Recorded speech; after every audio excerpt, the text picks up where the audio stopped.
अस्सलाम वालेकुम जी। Welcome back to my channel. कैसे हैं आप सब? मेरे चैनल में आप सबको खुशामदीद और दुआ है कि सब बिल्कुल खैरियत से हों। तो अभी मैं थोड़ी देर पहले ही उठी हूँ और फ्रेशन अप होने के बाद सीधा मैं आई हूँ किचन में। तो आपको मैं दिखा रही थी किचन की हालत। तो ये सारे बर्तन ना रात को मैं धो के सोई थी, तो मैंने कहा कि सुबह तक ना सूख जाएंगे। और किचन को भी ना रात को मैंने अच्छी तरह से रगड़ रगड़ के साफ़ किया था। इतना गंदा था ना किचन के कैबिनेट्स की मैं बात कर रही हूँ, इतने गंदे थे ना कि उनको मैंने ना अच्छी तरह से साबुन लगा के रगड़ रगड़ के साफ़ किया। और ये हैं जी स्टोरेज बॉक्स जिसमें मैंने आटा और चावल रखने हैं। तो ये 2 स्टोरेज बॉक्स मैंने मंगवाए थे दराज से ही। तो इससे ना मैंने धो के यहाँ पे उल्टा करके रखा हुआ था स्टोव पे। स्टोव भी मैंने रात को साफ़ कर लिया था। मैंने कहा चलो ये काम होया होगा, सुबह फिर बाकी जो किचन है ना गंदा, बड़ा ज़्यादा किचन गंदा है इस घर में ना, सबसे ज़्यादा ना किचन ही गंदा है। हर जगह ग्रीस, टाइल्स गंदी, विंडो गंदी, कैबिनेट्स गंदे, इतना ज़्यादा गंदा किचन होया हुआ है ना यहाँ पे।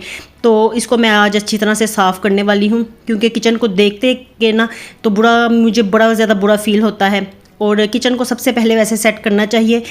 चलिए होपफुली आज मैं इसको भी कर लूँगी सेट। और आजकल ना मैं सुबह के टाइम पे जल्दी उठने लग गई हूँ, क्योंकि रीबा और मैं ना बाहर वाले कमरे में सोते हैं। मैं आपको हाउस टूर करवाऊँगी, लेकिन अभी थोड़े टाइम के बाद पहले मैं अच्छी तरह से घर सेट कर लूँ, फिर मैं आपको ना होम टूर दूँगी। और बाहर वाले कमरे में हम लोग सोते हैं, तो वहाँ पर ना सुबह भी होती है तो रोशनी आना शुरू हो जाती है।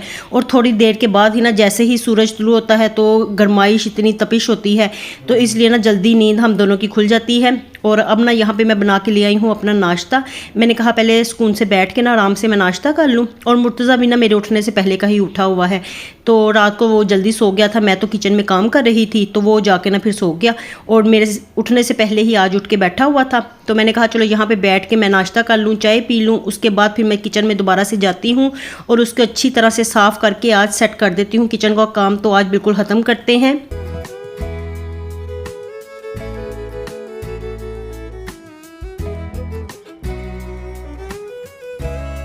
तो चलिए जी, आ गई हूँ मैं वापस किचन में।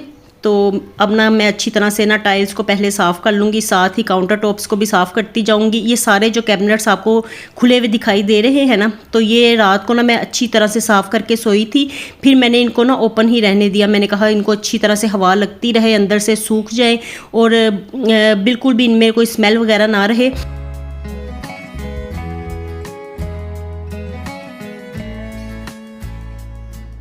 और शिफ्टिंग करके मैं इतना ज़्यादा थक गई हूँ ना, इतना ज़्यादा थक गई हूँ मेंटली भी फिज़िकली भी, कि मैं आपको बता नहीं सकती। मेरे पाँव इतने ज़्यादा स्वेल हो गए हैं, तो मुझे ना जूती भी पूरी नहीं आ रही थी अपनी, इतने ज़्यादा स्वेल हो गए थे।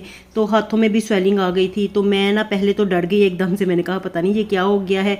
लेकिन ना फिर मेरी कज़न्स ने मुझे बताया कि ये अनरेस्ट होने की वजह से हुआ है, तुम्हें अभी फ़िलहाल रेस्ट नहीं ना मिल रहा, तो इसलिए ना ये स्वेलिंग आ गई है। तो रेस्ट करने का ना टाइम ही नहीं बन रहा। कभी कहीं से काम निकल आता है, कभी कहीं से काम निकल आता है। एक कमरा सेट करो तो दूसरे कमरे का ख्याल आता है, फिर उसको करो तो फिर किचन का ख्याल आता है। तो बस इसी तरह से ना थोड़ा थोड़ा मैं कभी कहीं से सेट करती जाती हूँ। और ना आजकल ना घर को सेट करने में ना रीबा भी मेरी बड़ी ज़्यादा हेल्प करवा रही है। तो वो भी उससे जितना होता है ना वो भी लगी रहती है, वरना उसको ना इतना ज़्यादा काम करने की आदत नहीं है। तो मैं खुद ही घर का सारा काम कर लिया करती थी ना, इसलिए मैं उसको कहती नहीं थी। मैं कहती थी कि वो अच्छी तरह से ना अपनी पढ़ाई ही करे, पढ़ाई में दिल लगाए। तो काम तो सारी उम्र बेटियों ने करना ही होता है, लेकिन अब ना वो फ्री है ना, तो वो मेरे साथ साथ ना थोड़ा थोड़ा काम करवा रही है। तो जितना हो सकता है वो करती है। तो सबसे पहले ना मैंने टाइल्स को साफ़ करना शुरू किया, साथ ही ना मैंने काउंटर टॉप को भी साफ़ कर दिया। मैंने कहा एक एक साइड साफ़ करती जाती हूँ, वहाँ पे सामान रखती जाती हूँ। और ये जो सारा बिखरा हुआ सामान है तो इसे कैबिनेट्स में घुसाती हूँ, कोई किचन की सूरत नज़र आए, कोई किचन की शक्ल नज़र आए, ताकि पता चले कि हमने यहाँ पे कुकिंग भी करनी है। अभी फ़िलहाल तो हमने कोई कुकिंग यहाँ पर स्टार्ट नहीं की थी, बस नाश्ता ही आज बनाया था। तो बाकी अब किचन साफ़ होगा तो फिर देखेंगे कि इस तरफ भी, कुकिंग की तरफ भी आते हैं।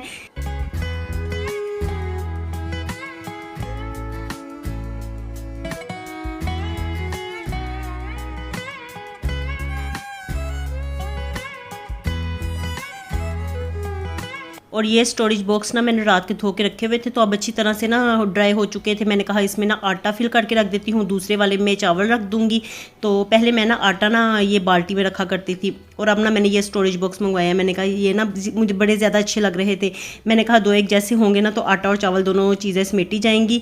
तो अभी ना मैं वही फिल कर रही थी। और ये वीडियो ना मेरी कल जो मैंने आपके साथ वीडियो शेयर की है ना, तो उससे पहले की ये वीडियो है। तो कल मैंने वैसे ये वीडियो आपके साथ शेयर करनी थी, लेकिन फिर मैंने जब कमेंट्स रीड किए ना, तो फिर मैंने ना वो वीडियो आपके लिए बना दी। और आप लोगों ने ना कल की मेरी वीडियो पे इतने अच्छे कमेंट्स किए हैं ना, इतने प्यार भरे कमेंट्स। तो मैं हमेशा से ही कहती हूँ मेरी यूट्यूब फैमिली बड़ी कोऑपरेटिव है, मेरा बड़ा ज़्यादा साथ देती है, मुझसे प्यार भी बहुत ज़्यादा करती है। तो दरमियान में ना एक दो नेगेटिव लोग आ जाते हैं, तो नेगेटिविटी वही लोग फैलाते हैं जिनके अंदर नेगेटिविटी होती है, जो दूसरों को खुश और सुकून में नहीं देख सकते। तो बस वही लोग अपनी अंदर की भड़ास निकालने के लिए ना दूसरों को बेचैन करते हैं। तो खैर चलिए जी, कल जो वीडियो मैंने आपके साथ शेयर की, तो उस पर आप लोगों ने इतना पॉजिटिव मुझे रिस्पांस दिया ना कि दिल मेरा खुश हो गया। और आप लोगों के कमेंट्स पढ़ के ना कल मुझे इतना अच्छा लगा ना, और यकीन जानिए इतनी ज़्यादा मेरे दिल से दुआएं निकली ना, तो ऐसे लग रहा था जैसे ये सारी दुनिया मेरे साथ हो।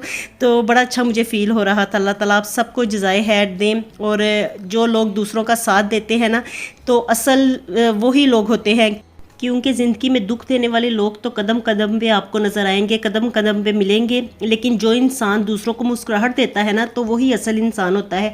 क्योंकि इस दुनिया से ना हम लोगों ने कुछ भी साथ लेके नहीं जाना, सिर्फ हमारे अमाल ने हमारे साथ जाना है कि आप दूसरों के लिए कितनी आसानी पैदा करते हैं और दूसरों को कितनी ज़्यादा तकलीफ़ देते हैं। तो इन सब चीज़ों का हिसाब ना आपने खुद अपने रब को देना है। तो इसलिए ना इस मामले में बड़ी एहतियात किया करें कि आपकी किसी बात से ना किसी दूसरे का दिल ना दुखे, किसी दूसरे की दिल आज़ारी ना हो। तो चलिए जी, अब मैं जा रही हूँ मुर्तज़ा का एडमिशन करवाने के लिए। किचन को मैंने बड़ी अच्छी तरह से साफ़ कर लिया था, आपको नज़र आ रहा होगा कि फ़ाइनली किचन मेरा सेट हो गया है, शक्ल सूरत उसकी निकल आई है। तो चलिए अब मुर्तज़ा का स्कूल का पता करने के लिए जाते हैं। और अभी भी इतना टाइम बाकी है ना, सुबह और जल्दी उठने में वैसे बड़ी ज़्यादा बरकत होती है। सुबह जल्दी उठो ना तो सारे काम यूँ लगता है सारे काम हम कर लेंगे सुबह सुबह में ही।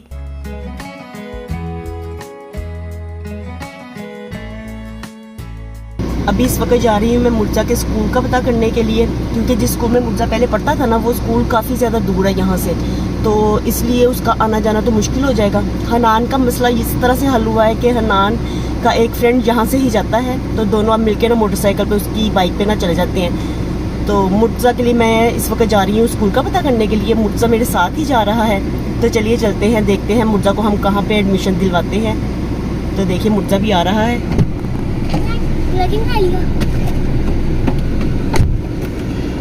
चले मुर्तज़ा, चलो। और स्कूल का पता करने के लिए जाना था ना, तो मैंने अपनी कज़न को फ़ोन कर दिया। मैंने कहा तुम भी मेरे साथ चलो, अकेली मुझे कुछ समझ नहीं आ रहा था। तो दो बंदों की राय ज़्यादा अच्छी बन जाती है, एक से दो बंदे 11 हो जाते हैं। तो इसलिए मैंने उसे कहा कि चलो तुम भी, और मैं उसको लेने के लिए ना उसके घर जा रही थी। फिर हम लोगों ने ना 3-4 स्कूल विज़िट्स किए। इतनी ज़्यादा फ़ी हाई थी ना यहाँ पे, इतनी हाई कि मैं ना एकदम से पहले तो हैरान हो गई। फिर मेरी कज़न मुझे कहने लगी कि तुम उसी स्कूल का पता करो, हो सकता है कि यहाँ से कोई वैन कोई रिक्शा जाता हो।